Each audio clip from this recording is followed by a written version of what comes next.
A call that would forever alter the life of Milwaukee police officer Rick Barnes came just after midnight. He had begun his shift 6 hours prior, and he wouldn't leave until the sun was nearly at its lowest point. Rick was used to working the night shift at the police, which was always chaotic and unpredictable. He had previously fielded a variety of calls, but none quite like the one he just got. When the phone rang, Rick answered it and heard a very flimsy, childish voice say simply, "Help me, please." As per protocol, Rick insisted, "Good evening, sir. There's no way I can be certain of the age of the person on the other end. How may I assist you?" The voice continued, "I'm hungry, very hungry." Rick was unsure of how he could assist. Although it was common for people to call 911 in need of assistance that the police department wasn't equipped to provide, he made an effort to be sympathetic. "You contacted the authorities." "All right," the officer said, "social services needs to be called when they open in the morning." "I'm just hungry," the little voice said. Rick started to wonder if it might be a kid and inquired as to who was speaking. The man identified himself as Johnny. Johnny responded that he was alone, his mother had left, and he hadn't eaten in 3 days when Rick asked if he was. "I'm unsure of my mother's whereabouts. The water she had left in the refrigerator ran out as well. I try to sate my hunger by drinking from the faucet, but I can't take it any longer." Rick's heartbeat changed slightly. The city officials who could assist the boy weren't readily available at the time, despite the fact that he was aware it wasn't the police's place to handle this case. Then, what would he do? While he deliberated on what to do, Rick continued their phone conversation with Johnny. Rick asked the boy for his address, but he didn't know the street or the area. Then he started to describe the location to the officer. The boy described it as having normal houses and trees, but no tall structures that could aid in locating it. The officer persisted and asked if he had written down his phone number on the device, which didn't really help. Then Johnny said he was on a payphone, not his trailer, and that he had found some coins where he lived. Rick found this information useful because he was familiar with the locations of trailer parks in the city. Rick tried his luck by inquiring as to whether he could hear dogs barking during the daytime from his trailer. "I am aware. They constantly bark." The young boy asked, once more breaking the policeman's heart, "Do the dogs bark with hunger too?" As one of the trailer parks was very close to a kennel on the outskirts of town, this information allowed Rick to determine where the boy must be. The fragile, childlike voice asked, "Will you help me?" Johnny was instructed by the officer to return to his trailer and wait for the police. "Hold on, all right?" In an effort to hide his anxiety, he said, "We'll be there to see you soon." "But what if you choose not to attend?" "I'm not sure when my mother will return," the boy continued. 2 of the cars Rick was trying to use to get to the neighborhood weren't working, and the other 3 were occupied with early morning emergencies. The other officers stationed at the center were then admonished by Rick to take up their positions.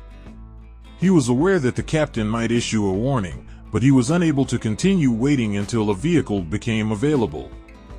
Before it was too late, he would personally go to the location and get the boy something to eat.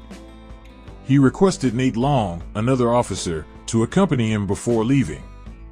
Rick took his wife and Nate's sandwiches to the car since they still hadn't had their evening snacks. The boy's first meal in 3 days would be this one. The other policeman disliked having to skip his meal. "Hey, Rick. I certainly hope it's not a joke call," he said. 20 minutes later, Johnny's neighborhood was reached by Rick and Nate's cruiser. The police were there, they said as they knocked on the door. Nobody responded.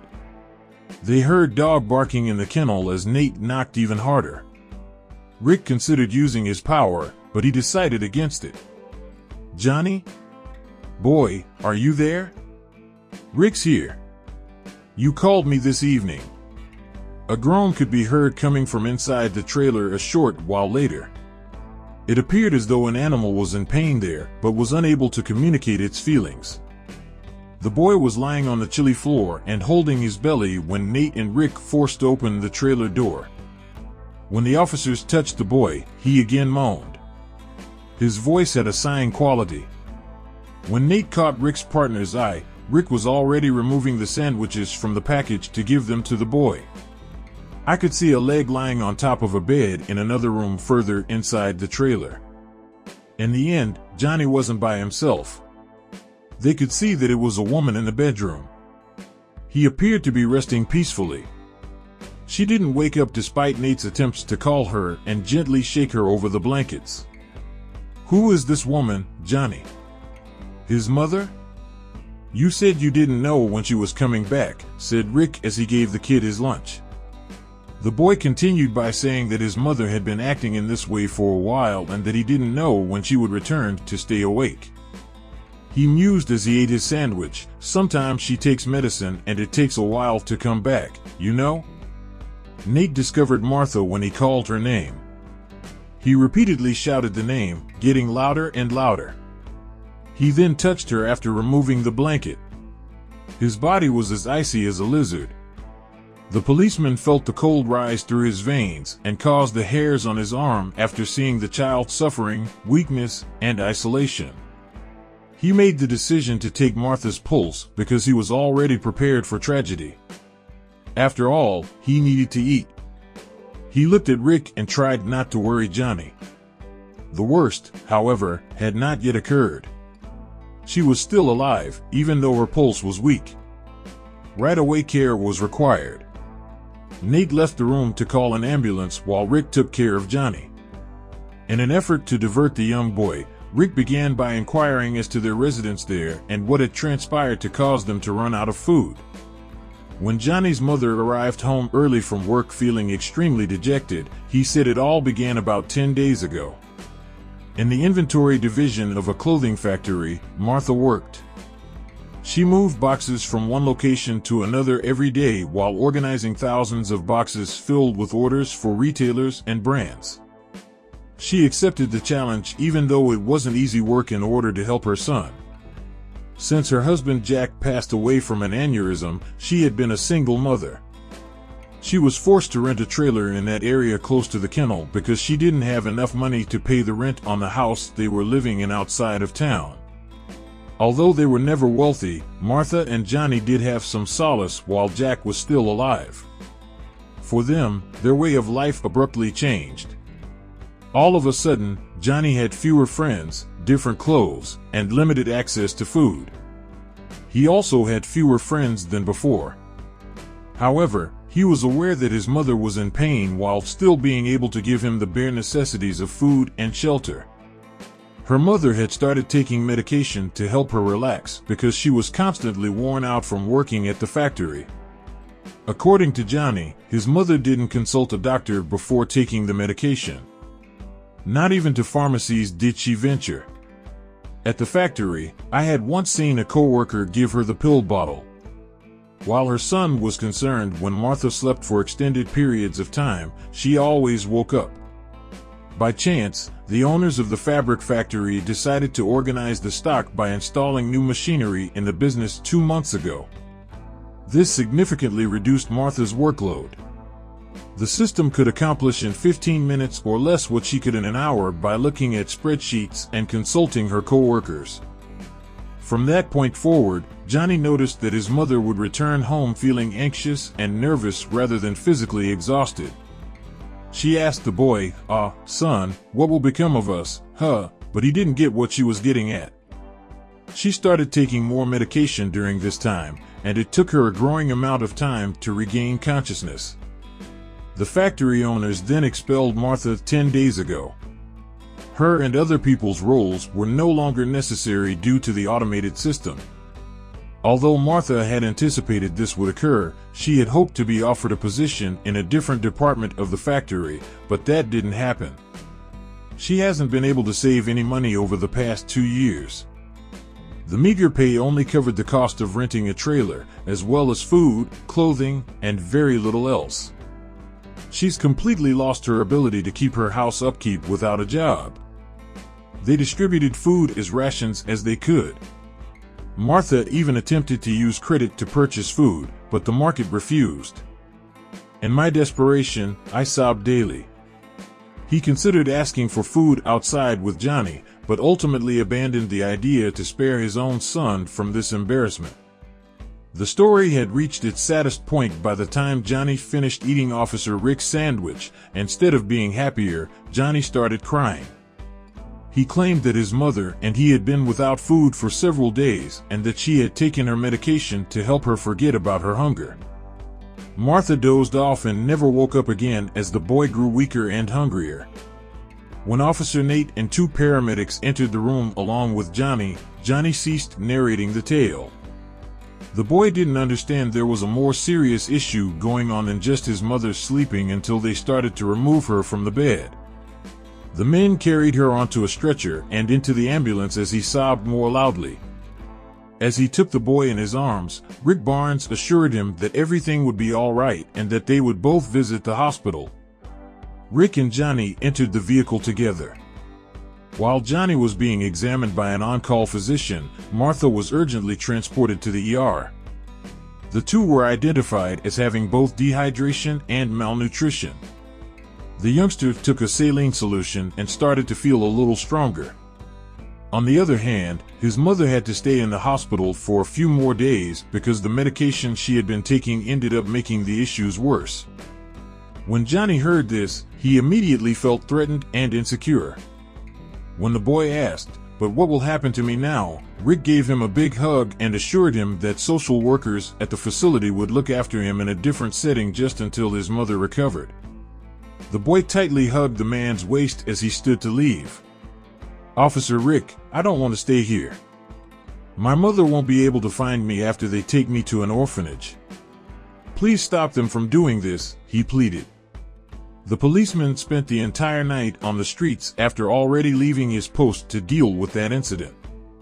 He would undoubtedly get a talking to from the captain. What could I do, though? There was no way to hide the fact that the boy required assistance. Rick then considered taking him home.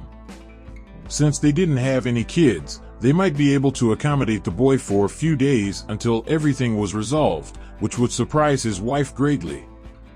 He had a conversation with the hospital social workers and completed the paperwork. He took the boy's hand and said, "You stay with me until your mother gets better," when he came back. "Is everything okay?" The young child smiled and shook the officer's hand.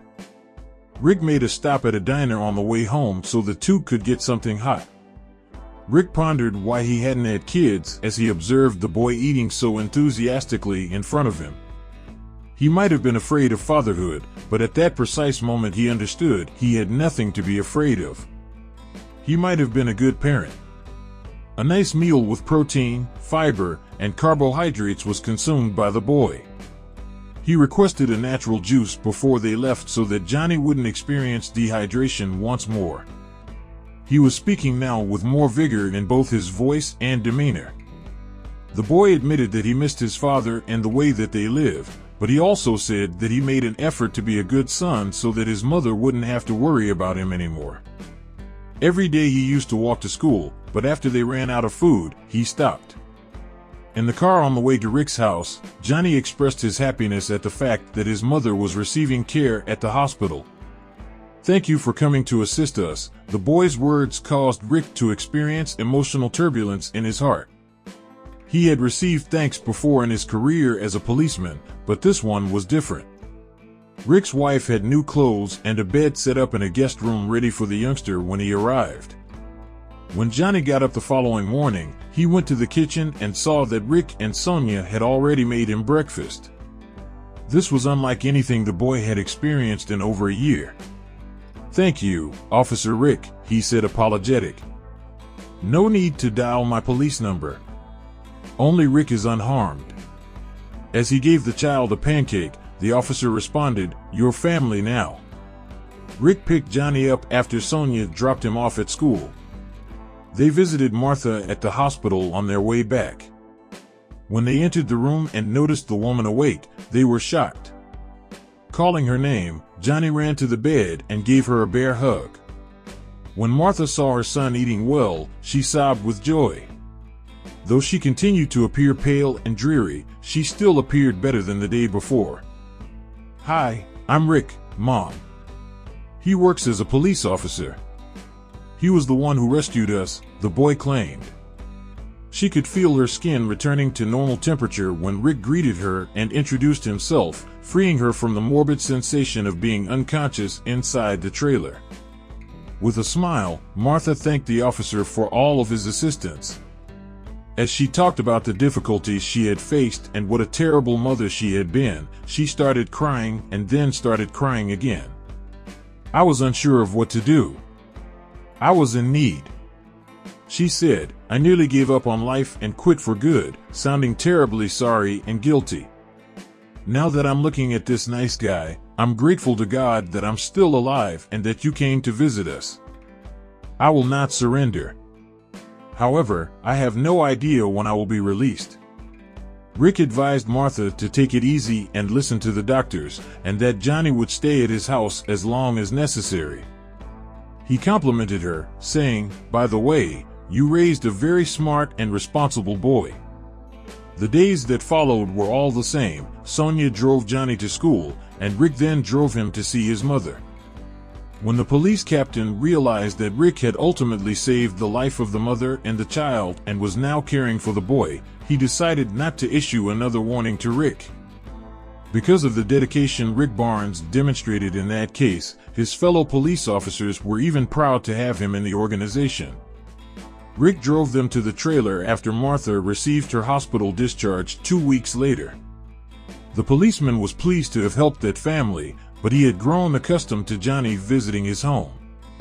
He thus pledged that it wouldn't be a final farewell. He and Sonia made several trips to see the mother and son, and Martha's hiring as a secretary was encouraged by the policeman's wife. A position that would be considerably less demanding and pay him significantly more than he did at the factory. Martha soon recovered her zest for life and stopped taking all medications. Now they could live a balanced and respectable life. Officer Rick and his wife learned wonderful news 6 months after responding to that 911 call. They were expecting a child. The policeman embraced his partner and sobbed with joy when he learned the news. In his mind, he thanked Johnny for coming into his life because, without the young man, he might not have had the courage to become a father. Answering that call changed his life forever and made it his mission to try to be the best father in the entire world, as if everything was mysteriously connected. If you enjoyed the story, please click the like button. You'll likely feel the same way about the next video that just started playing. Till the next video, have a good session.